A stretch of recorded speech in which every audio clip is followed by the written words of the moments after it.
Alright, let me tell you how a bunch of cardboard boxes turned my garage into a neighborhood war zone, and somehow led to one of the most satisfying community revolts I've ever witnessed. It started on a Monday morning.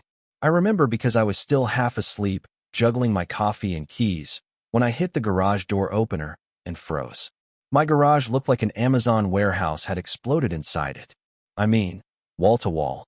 There were boxes, tall stacks of them, shoved against my tools, covering my bench press, even sitting on top of my backup fridge, which I could still hear humming beneath a box labeled Zez Lights 2008. I thought for a second maybe I got robbed by a really neat thief with a thing for cardboard. But nothing was missing. No signs of a break-in. Just boxes. Lots of boxes. At first I honestly thought I was losing it. Maybe it was a prank.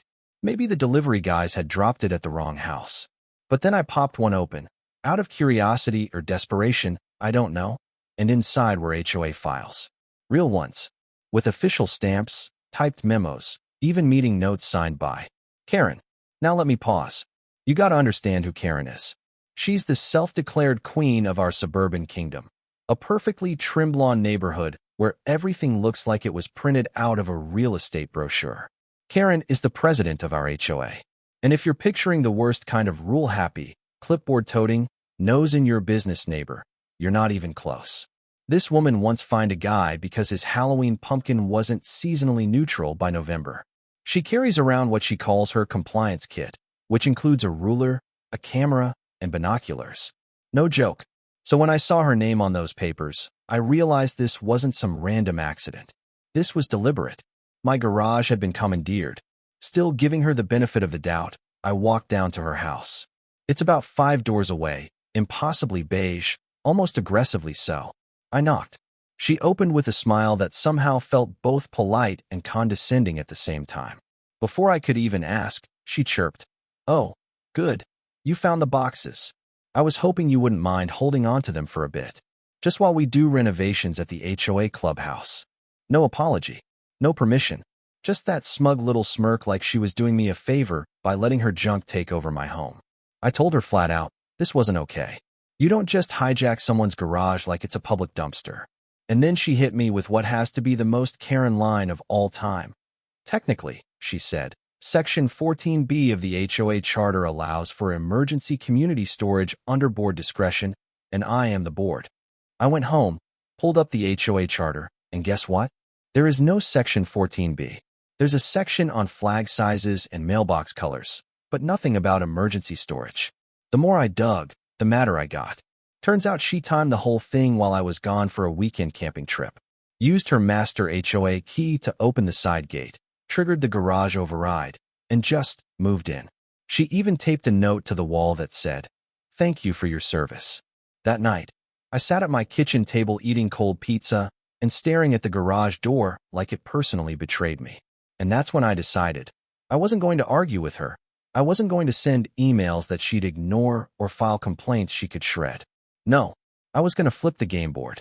So I grabbed my phone, took a few photos of the box fortress in my garage, and posted a listing on Craigslist.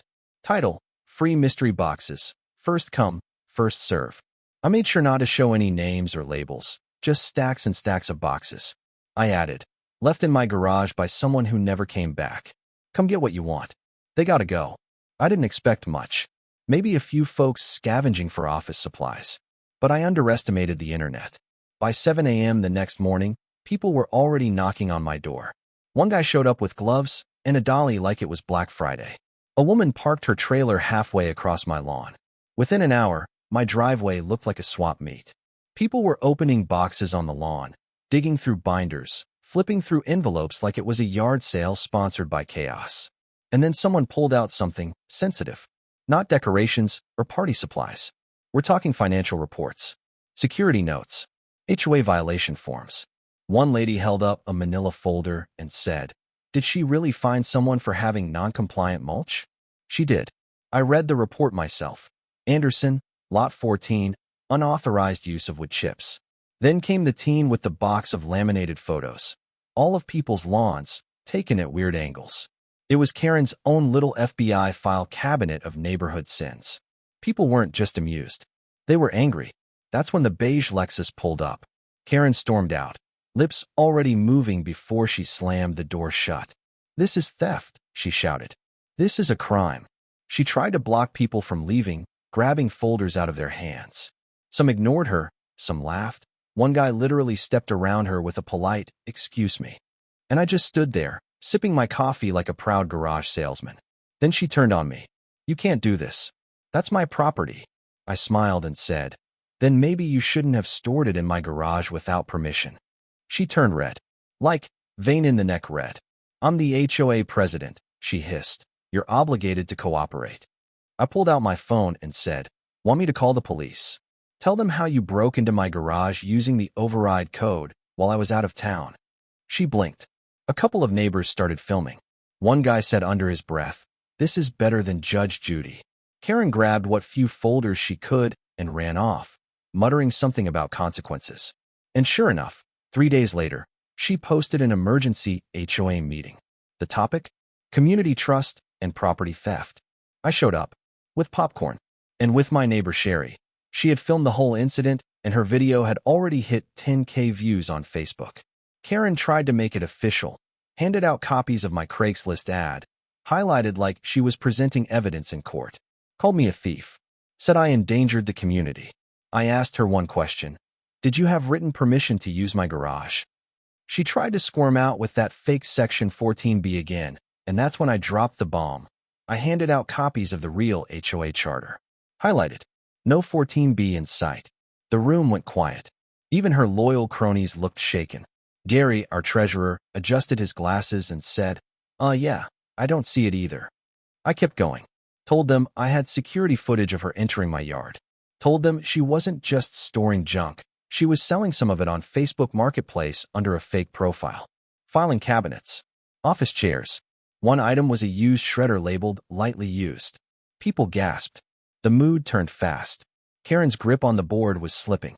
That week, I put together a full report. Every screenshot, every neighbor's complaint, every shady transaction. We called it the Karen Report. I printed 50 copies and handed one to every house on the block. Then came the HOA election. Usually like 12 people show up. This time, packed house. People brought lawn chairs. When Karen stood up to renominate herself, I stood and said, "I nominate myself." Someone seconded, then another, then a third. When the votes were counted, I won. Landslide. Karen didn't stay to the end. She packed her clipboard, muttered something about legal action, and walked out. No one followed. After that, we rewrote the rules. Removed vague fines.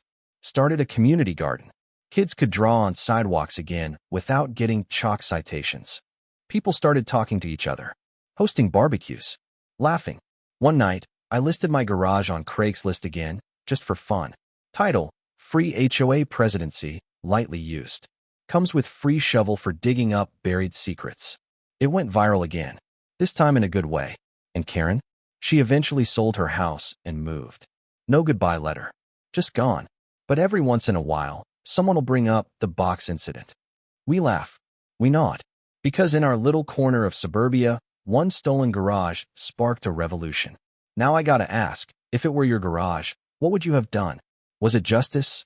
Or just pettiness done right? Let me know in the comments. Drop your wildest HOA stories. And hey, if you ever see a free box listing on Craigslist, maybe think twice before grabbing a binder labeled violation. Flamingo overpopulation. Because you never know, it might just be the start of something big.